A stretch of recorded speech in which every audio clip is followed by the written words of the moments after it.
Naging usap-usapan sa social media ang pagbisita ng award-winning aktor na si Sid Lucero sa set ng CCM's Sigabo.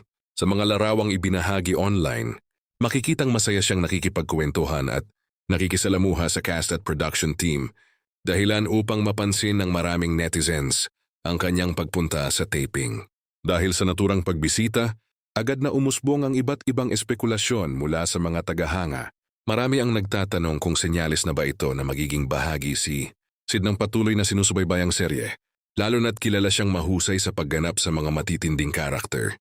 Sa ngayon wala pang inilalabas na opisyal na pahayag ang produksyon ng Sigabo kung may nakalaan ngang papel para kay Sid Lucero. Wala ring kumpirmasyon mula sa aktor kung may bago siyang proyektong gagawin kasama ang cast ng serye.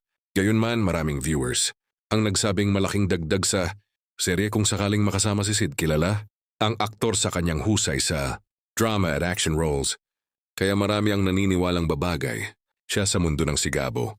Kung sakaling magkaroon siya ng karakter, patuloy namang inaabangan ng mga tagahanga ang susunod na mga anunsyo ng produksyon.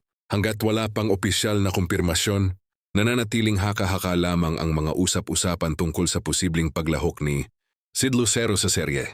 Samantala, patuloy na tumatanggap ng positibong reaksyon ang Sigabo mula sa mga manonood dahil sa matitinding eksena at mga bagong kaganapan sa kwento. Kung sakaling makumpirma ang pagpasok ni Sid Lucero, inaasahang lalo pang tataas ang excitement ng mga tagahanga sa mga susunod na episodes.